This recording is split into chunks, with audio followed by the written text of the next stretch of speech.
Hello, buddies. Welcome to another episode of My View on Books. This special news series just for comics and graphic novels. And yeah, so I already started a special series for mangas, and comics and graphics novels are almost similar, but then this is from Western. So that's why I thought that I'll have a new special series. So this is golden graphics, and I'm going to talk about only comics and graphic novels in this series. And for the first episode, again, I wanted to pick up something special. I had a lot of options like Watchmen, the Moss, but then I thought I'll stick to the favorite one and the reset. Just today I completed reading it, and that is Batman Year One. I have it, and I just completed reading today, and I want to talk about it. Before that, let me just check my audio. Yes, audio is good. Yes, before I begin, I want to show you the comic book, and we are trying this new detour thing, right? Where you have a look at what I'm looking at. So, yeah, yes, you're looking at my paperback, and this is Batman that we used for special intro. And yeah, I'm gonna show you the comic. So, let's go before we jump into the story and the art sketching. Just look at it, it's so wonderful. And yeah, it's pretty vintage, I would say. Published in 1986, and it specifically concentrates on one particular theme, not like any other Batman comics or cartoon or movie. It has its own theme, and it inspired a lot of movies actually. So yeah, when I talk about the story, I will let you know. But as you're seeing, it's an amazing artwork, sketching, coloring, and these are like end segments where they give you the making of this comic book, sketching, panel work, script, everything. And yeah, that's quite a bit of content as well. Okay, let me talk about the story. So Batman Year One is a color comics, and it's just standalone. I think it's part of the Batman comic series, but it's just a standalone comic. So Year One concentrates on the Batman before he became Batman, similar to the Joker movie that we saw in 2019, right? So I think no one has ever told the story of Joker, like how he became Joker. So that's why the movie was so special, and Joaquin Phoenix got an Oscar as well.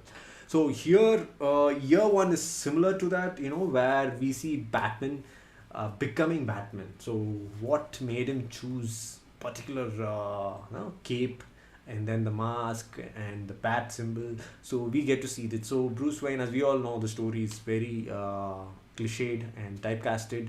His parents die in a street corner, due to he becomes victimized because of crime-ridden city, and corruption, graft, everything is like too brazen there. So he is a victimized person, I mean a kid, and he grows up with that in mind. Like, he prepares for 18 years, he goes outside the country, and he's trained in combat, and he comes back to the Wayne estate, to take care of everything. And then he's very concentrated on doing something for the society. So he's figuring out how would I do it? Like, it's not directly jump into the street and start fighting, right? So it's very realistic in the beginning, like, Bruce Wayne trying to figure out how will I give back to society. Like, I don't want any other kid to be victimized in the same way as I had gone through. Like, my parents died in front of my eyes, and that is not the way a city should be, and no other person or kid has to suffer such kind of crimes. And he decides he wants to do something, but he has trained himself for 18 years, but he's not sure how do you handle this, manage this alter ego. And he at this particular frame you're seeing, this one. Where's my iPhone? Yeah, this one. So this is where he gets out. He kind of makes up himself in a different face, like a scar. Basically, he tries to disguise himself like a thug, and he ventures into this prostitute street. He just wants to scan the streets and see how we can interact with the bad people. So this is like first adventure he's having, not as Batman. Bruce Wayne disguised as a thug, like he has these cars, like I could show you the frames later, and he ventures into streets, and a couple of thugs, try to get on a fight with him, and that's a combat. So it's very realistic, and I love reading the first initial phase, like how he's trying out to become, and it comes as a, what do you say, enlightenment. So one day he's like coming back from a combat, and he feels that he's not prepared. So this disguise thing is not working out. He has to go for a different costume, but he's not getting any ideas. And then a bat, comes into the house, breaking the glass windows, and then he gets the idea. Okay, why not? I take on the form of bat. So he becomes Batman, and he has the money, technology. So there are a lot of technology that has been patented by the Wayne Enterprise. So he uses them. So basically plastic. So it's made in a very believable way, not like Superman, where we see an alien coming from a different planet, and he's become the savior superhero for a particular city and then the world. It's not that case. So here we are concentrating only on Gotham, and how a normal guy who's rich, who happens to be rich and victimized in his childhood, his parents, he lost his parents, and he's been deprived of parenthood, and he comes back to the city, and he wants to give back to the city in a good positive way. And he's also trying to figure out that I cannot do it openly, I have to do it in a different form, where the bad people should be afraid of a figure, like prominent figure.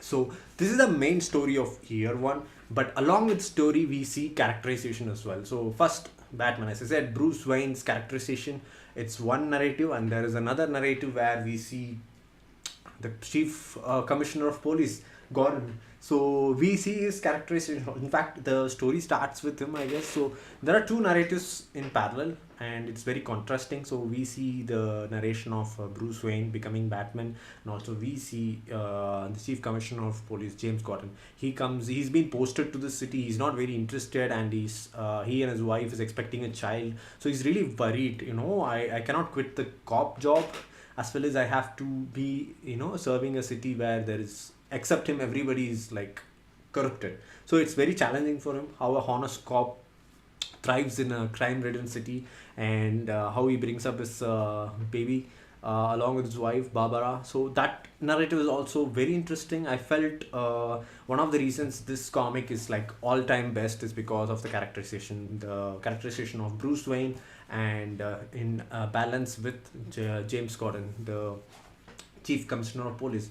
So yeah, the story, as I said, it's pretty interesting how Batman becomes Batman. So by end, I think the mid of the story, comic book, you see he becomes the Batman. So until then, he's just trying to figure out. So the story characterization is beautiful, and as you can see, I showed you in the beginning that the sketches and the coloring is very modest, and it's not very glaring as you see in modern what do you say, modern comic books. It's not like very flashing. It's just very modest. They have color graded a lot of scenes. Like if you see James Gordon's frames, it'll be in a different color grading palette, and then if you see the Batman, it's a different color. But this is one good example, you know, where we see Bruce Wayne walking into the street, and it's very dull. I would say the color is kind of dull, but it's what needed for the story. You can even in DC movies, it's always on the dark. Especially Batman movies are always dark because Batman thrives in darkness, right? So I think that's like a very intentional coloring, I guess. And as usual, a comic book should have a striking sketch, and even though you can miss on certain details, the main protagonist and the main characters at least should be on a good sketching. So it has achieved that, and I think all the departments in this comic book has striked: story, illustration, and then coloring, sketching. All the departments have striked gold, and that's why it's one of the all-time favorite and most, what do you say, it's one of the top threes, I would say, top three Batman comics of all time. So let us see in detail now. I'll show you more. uh, yep, I want to show you now. You know the story, I can show you the relevant. So this is the start where we see he lost his parents. who I am, how I come to be. So he's figuring out, and this like bad cops. James Gordon is coming in from a different city. You see, he's just arriving here, like in a train, and he's like talking to himself, like I'm not interested to come to this city, and this is how it starts. So then we see Bruce Wayne arriving at Gotham, and then training. He's figuring out he's not yet Batman yet. No, this is one of the scenes I told you, right? We saw. See, this is the frame that I had in my background. So he's just venturing into the street and he gets into a combat. It's pretty challenging for him, but he comes out alive with just minor scratches, I would say. And then, yeah, slowly figures it out. By midway, he takes on the bat.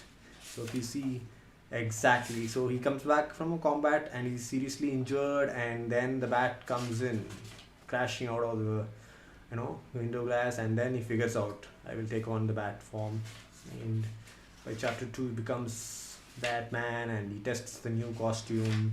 Still, like, these are like teenage kids, they are giving a tough battle to him, and he's managing it somehow with the costume, and he figures out more technology along the way. And James Gordon, like, as you can see, there is equal time, pages for both James Gordon and Batman.